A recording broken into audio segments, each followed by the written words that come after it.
The New York Mets had a lot of key contributions leading to what was a fantastic 2024 season. A year that initially began with them 11 games below 500 with first-time manager Carlos Mendoza, ended that same year there just falling short to the LA Dodgers in the NLCS. And how did the Mets get there exactly? Well, it was thanks to guys like Mark Vientos with just under 30 home runs and a full rookie campaign sample size, Francisco Lindor being the most valuable player in all the National League to this point now here in June 2025. Since that point where he was put in the leadoff position right around mid-May of 2024. But there's one man that was a key piece of the puzzle who's no longer with them now, and that is Mr. Jose Iglesias. Now, folks, it begs the question, how did Jose Iglesias go from being Mr. OMG, the face of the Mets in a lot of ways, to Mr. Oh No, now an afterthought for the San Diego Padres, who very well could find himself cut by the same Padres team before the season even ends? That is what we're breaking down in today's video, everybody, so I would love to see your initial thoughts in the comments down below on Jose Iglesias and what was a wild ride for him. An Anomaly 2024 campaign has now reared its head. He's back to reality and then some as a veteran infielder. But now, guys, let's take you all the way back to how this initially began, because Jose Iglesias, what a fascinating story he has been, right? The veteran infielder has been in Major League Baseball across 10 plus seasons already. He began in the 2011 season there with the Boston Red Sox, and then we saw him get all the way to the New York Mets in 2024. This came after not playing in Major League Baseball for pretty much a calendar plus year. They're staying in El Paso, Texas for the AAA affiliate there for the San Diego Padres. And while Iglesias was still talented, he was buried in 2023 with the Padres having at the time, at least on paper, they thought was a deep team just to not make playoffs in the end with their final year of Juan Soto. Juan Soto's a New York Met now. Kind of crazy how much has changed just over the past 2-year span alone. But the point here is that Jose Iglesias went from kind of rejuvenizing his career a little bit that we saw, especially there in the 2020 season, shortened season rather, and then expanding to 2021 and then ultimately 2022, where he was still a productive player there for the Colorado Rockies. But after being in the farm for the entire 2023 season for the Padres, that set the stage for him looking for a newer, greater opportunity that the Mets would give him, but not right away across the 2024 season. The Mets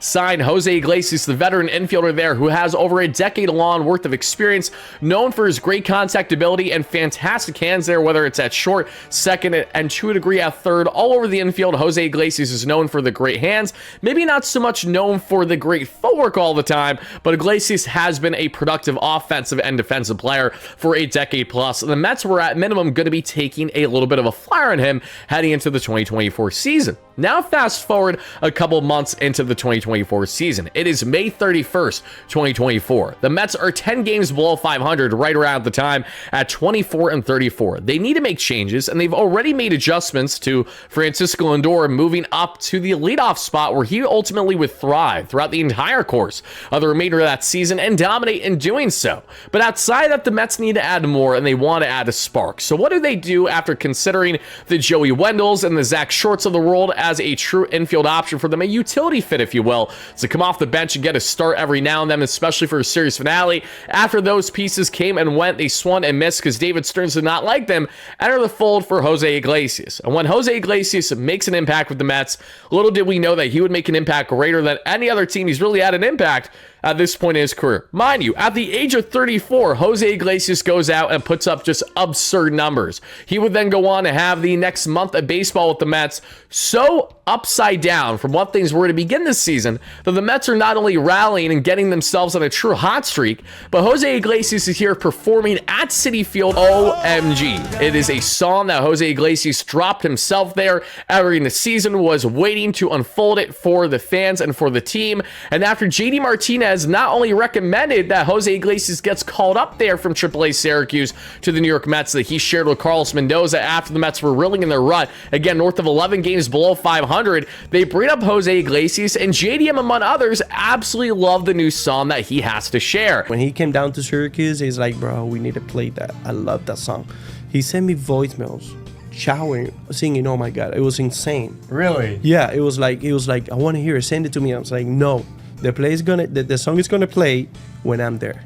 And then that's how I did it. This becomes the latest thing that the Mets fans and the team itself rally around at Citi Field. Oh my God. And then everything else he says, because I'm not going to butcher that song because I don't know more than a couple lyrics on it. But as a Mets fan, we were all vibing high with this song, and the Mets themselves ultimately made t-shirts out of this. They really maximized the marketability for a 34-year-old infield veteran who was on a minor league contract entering the 2024 season. But it wasn't just the antics with Jose Iglesias that really separated himself from the rest. It was certainly the bat-to-ball skills, because Jose Iglesias, when he was first called up by the Mets there on May 31st, he had some defensive blunders. Iglesias to first, and that one gets by Alonso and goes into the dugout. And right away you said to yourself, yeah, this is kind of the concern with Jose Iglesias, but he would make up for it and then some defensively, because we would see Iglesias between offensively and defensively go on in 85 games for the Mets in 2024 to have an absurdly good run. 4 home runs, 39 runs scored, 26 stolen bags,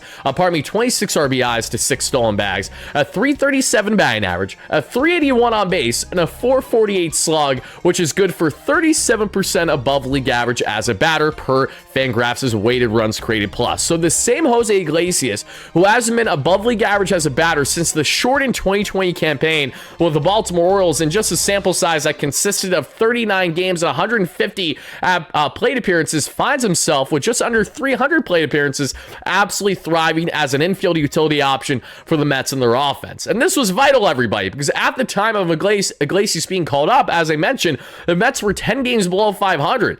From that point on, from his call-up, the Mets were 20-plus games above 500. They went on a 66-40 regular season stretch of a run there, leading into postseason play, and Iglesias obviously factored to a degree in helping the Mets get all the way to the NLCS there against the Dodgers. Now, I will be the first to say that Iglesias didn't have necessarily the best at-bats there in postseason play, but he did have some very important ninth-inning hits, bolting down the first baseline there to have himself be safe, driving a run, whatever he needed to do. Jose Iglesias just did everything on the small ball mentality that you could hope for as a Mets fan, and it was a perfect balance from the small ball to the big ball and the home run accolades from Lindor, Vientos, Alonso, Nimmo, etc. The list goes on from there. So the Mets had a truly nice balance of things working in their favor, leading to what was a fantastic 2024 season, all things considered. And Jose Iglesias, coming off of what was pretty much a career year for him, didn't want the party to stop. He wanted to continue, rightfully so. But unfortunately for Jose Iglesias, the Mets just did not have the same intention in mind. As the 2024 season came to an end after faltering to the Dodgers in the LCS, the Mets went down a different direction as to what they were otherwise maybe initially planning to do when evaluating their infield options, outfield options, pitching options, everyone on the roster, you name it, they were going to make some key adjustments leading into the 2025 season. And the one commonality that we heard throughout the course of the offseason was that even after the Mets signed Nick Madrigal, originally as the Jose Iglesias replacement. Why? Because he still has a minor league contract and he's younger and there's upside. That's what David Stearns initially thought. And he breaks his shoulder falling down, trying to make a throw there to first base, and he's done for the entire year just like that. So the Jose Iglesias immediate replacement is out of here. Then you add in the youth movement of Luis Angel Acuna, Brett Beatty, and now, since he's been thriving at the major league level at the time of recording this video, WardyMLB. All infield in-house options that the Mets really want to give a level of a leash to versus giving a surefire guaranteed thing to Jose Iglesias to begin the 2025 season. Not a slight on Jose at all, as the Mets and us fans certainly loved Iglesias and his tenure with the team, but the Mets really want to emphasize guys like Brett Beatty, who are already at the age of 25, trying to break out now at the major league level consistently as a former top prospect. Luis Angel Acuna had a great small sample size coming in for Lindor's injury towards the end of the 2024 year, so they wanted to get more looks there. So pretty much after Jose Iglesias had a tremendous run for the Mets, roughly 40% above league average as a batter, they not only kick him to the curb, but they say, we don't want you back. I'm sorry. And Jose Iglesias did everything humanly possible to return to this Mets team. He was having one-on-one interviews with Jon Heyman, exclusive interviews prior to the season beginning, pretty much pleading and saying how he's waiting to get that call from the Mets, how until he signs elsewhere, he feels like he's still a New York Met, how desperately Jose Iglesias wants to stay in the Mets. Obviously, he knows better than anyone else, but after the Mets continue to push Jose Iglesias aside and say, listen, we have our infield options. We love what you brought to this team, but we know that we can win without you. We're confident that we can win without you. It's nothing personal, Jose, but because you don't have any minor league options left on your contract, nor are you getting any younger, it just makes sense for us to go in a different direction. But thank you so much for what was a great 2024 season, and we wish you nothing but the absolute best with your future endeavors. The problem here is that Jose Iglesias was not wishing the Mets the best on their future endeavors. After he would ultimately sign with the San Diego Padres on, yes, you guessed it, a minor league contract, the same type of contract he signed with the Padres 2 seasons ago. That same Padres team that did not give Iglesias a true shot to crack the roster for the 2023 season, he quickly then ultimately signs back with them entering 2025. And I shouldn't say quickly because Iglesias had a long, lengthy offseason of hoping that the Mets would come calling, and they never did. Even after Nick Madrigal went down with injury in spring training, they never did. Even after all these different things were happening where there was uncertainty as to who could be a great utility fit for them, they never really bat an eye to bring Jose Iglesias back. So as Jose signs with the San Diego Padres, he then comes out with an exclusive interview that we would see with the New York Post, which states that he's pretty much out with a vengeance. After being slighted by the New York Mets and not brought back after what he felt like was truly unfinished business, he stated along the lines of the following, and you guys will see this here in front of the screen, how he pretty much wants to kick the teeth in on the Mets and make sure that they know it, as he has himself a walk-off big victory against them. He said he saw it in his dreams. It's something that he hopes to become a reality, to beat the Mets constantly this season. Now, thankfully, at this point, as a Mets fan, that hasn't happened between the Mets and the Padres. Jose Iglesias hasn't been much of a factor, and so much so has Jose Iglesias not only been a non-factor, but he's playing himself his way out of the San Diego Padres roster. And let me expand as to exactly why that is. Because Jose Iglesias, after having a 137 WRC plus and a 2.6 WAR as both a plus offensive and defensive player in 2024 for the Mets. And for context, everybody, Jose Iglesias was elite, was in the 90th plus percentile in expected batting average, and sweet spot percentage was in the 75th to 80 plus percentile. Squared up percentage, 80 plus percentile. Whiff percentage and K percentage amongst the league's best there at 90 plus percentile.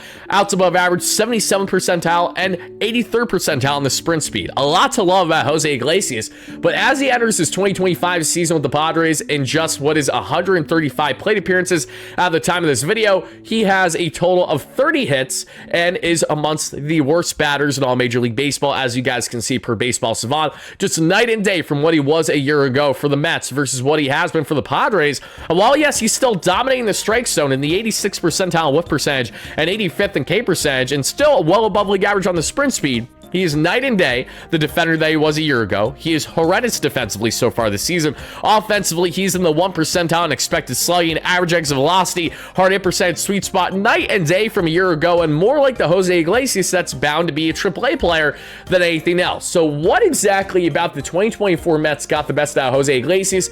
It was the emotions. It was the movement. And it truly was, without question, the vibes. Jose Iglesias embodied what it meant to not only be a Met, but to appreciate the fan base and the organization unlike any other team that he had been a part of. So much so that if you take a look at Jose Iglesias' 2024 season splits with the New York Mets, Jose at home especially was a man possessed. He was batting an absurd 404 average with a 999 OPS and 116 play appearances, which is good for 37 games for the Mets at home. On the road, he was still fantastic with a 292 average, but the power was not there, 716 OPS. Fast forward this season for Jose Iglesias. At home, I understand smaller sample size, but the point still stands at the same time. At home, he's been batting 321 with a just under 800 OPS, but on the road, no vibes, no momentum, no nothing for Jose Iglesias, who's batting just a $191 with a 449 OPS. That is not going to get the job done, especially when Iglesias was unbelievably clutch with runners in scoring position. This is why Mets fans loved him so much this past year.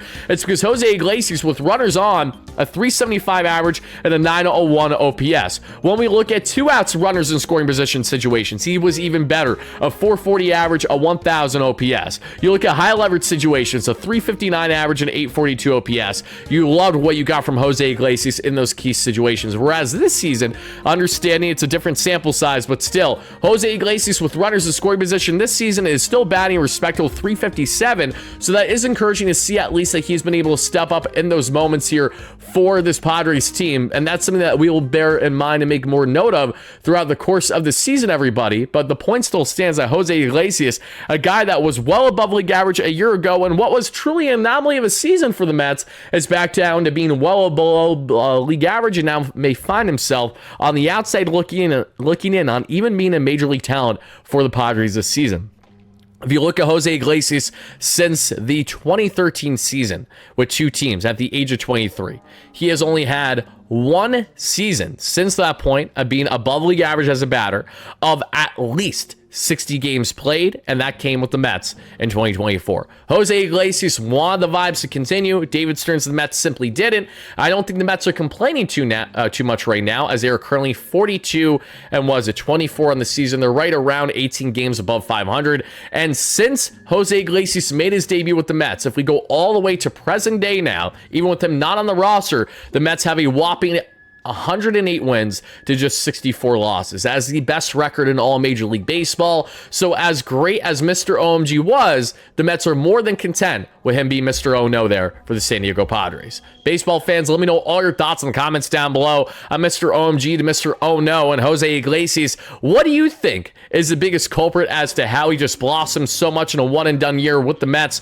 versus other teams? Do you see Iglesias ever getting back to the player that he once was, or do you think that he's going to find himself more in the category that I assume right now, which will be a DFA by this midseason's end, if not sooner? Let me know all your thoughts in the comments down below. Thank you all so much for watching, and be on the lookout for more content here on WardyMLB presented by Stark Raving Sports throughout the course of the month here. Thank you guys again. Peace out, folks. Have a great one.